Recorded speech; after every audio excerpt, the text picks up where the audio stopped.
بسم اللہ الرحمن الرحیم۔ السلام علیکم عزیز طلباء و طالبات، امید ہے آپ سب خیریت سے ہوں گے۔ اپنی پچھلی ویڈیو میں ہم نے فعل، فاعل اور مفعول کے بارے میں پڑھا۔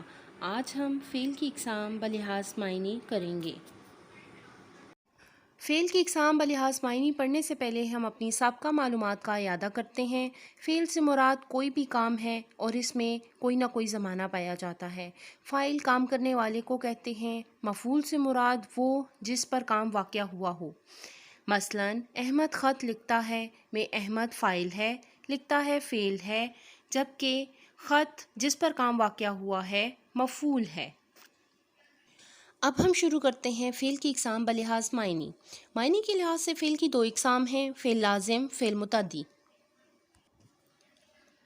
عزیز طلباء، درج ذیل مثالوں کو غور سے دیکھیں۔ نمبر 1، ناصر گیا، علی سویا، ظفر جاگا۔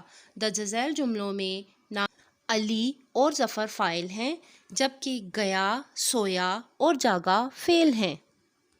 ان جملوں میں صرف فعل اور فاعل کا استعمال ہوا ہے، اور فعل اور فاعل کے ملنے سے جملے کا مطلب مکمل طور پر سمجھ میں آ جاتا ہے۔ لہٰذا ہم کہہ سکتے ہیں کہ فعل لازم وہ فعل ہے جس میں فعل اور فاعل تو موجود ہوتے ہیں لیکن مفعول نہیں ہوتا، اور فعل اور فاعل کے ملنے سے جملہ مکمل ہو جاتا ہے۔ لہٰذا گرامر کی روح سے فعل لازم وہ فعل ہے جو فاعل کے ساتھ مل کر جملہ مکمل کرے۔ اب ہم پڑھتے ہیں فعل متعدی کے بارے میں۔ درج ذیل مثالوں کو غور سے دیکھیں۔ نمبر 1، جاوید نے روٹی کھائی۔ نمبر 2، شاہد نے پانی پیا۔ نمبر 3، زاہد نے چائے پی۔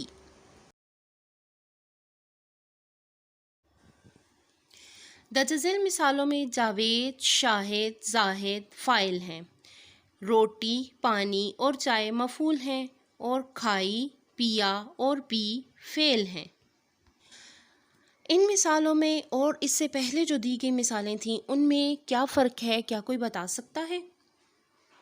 جی ہاں، پہلے والی مثالوں میں صرف فعل اور فاعل کا استعمال ہوا تھا، جبکہ ان مثالوں میں فاعل اور فعل کے ساتھ مفعول کا بھی ذکر ہے۔ لہٰذا فعل متعدی وہ فعل ہے جسے پورا کرنے کے لیے فاعل اور فعل کے ساتھ مفعول کی بھی ضرورت پڑے۔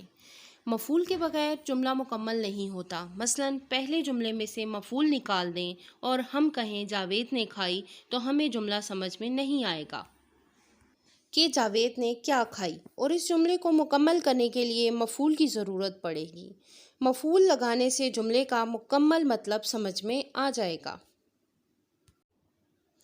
لہٰذا گرامر کی روح سے وہ فعل جسے پورا کرنے کے لیے فاعل کے ساتھ مفعول کی ضرورت پڑے فعل متعدی کہلاتا ہے۔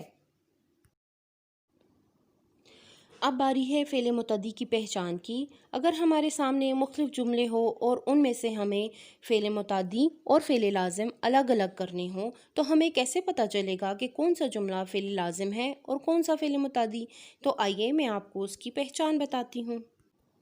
اگر کسی جملے میں فعل اور فاعل موجود ہوں تو وہ ہمارا ہوگا فعل لازم، لیکن اگر کسی جملے میں فاعل کے فوراً بعد نے کی علامت ہو تو وہ فعل متعدی ہوگا، یعنی نے علامت فاعل کے بعد مفعول آتا ہے تو یہ ہمارا فعل متعدی ہوگا جملہ۔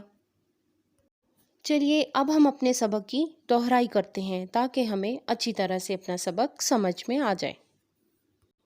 جی، تو آج ہم نے پڑھا ہے فعل کی اقسام بلحاظ معنی۔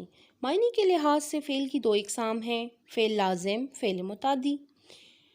وہ فعل جو فاعل کے ساتھ مل کر جملہ مکمل کرے فعل لازم کہلاتا ہے۔ وہ فعل جسے پورا کرنے کے لیے فاعل کے ساتھ مفعول کی ضرورت پڑے فعل متعدی کہلاتا ہے۔ اس کے علاوہ ہم نے آج پڑھا فعل متعدی کی پہچان کیا ہوتی ہے۔ اگر کسی بھی جملے میں فاعل کے فوراً بعد نے آ جائے تو وہ فعل متعدی ہوگا۔ امید ہے آپ کو آج کا سبق اچھی طرح سے سمجھ میں آ گیا ہوگا۔ اپنا بہت خیال رکھیے گا۔ ایک نئی ویڈیو کے ساتھ حاضر خدمت ہوں گے۔ اللہ حافظ۔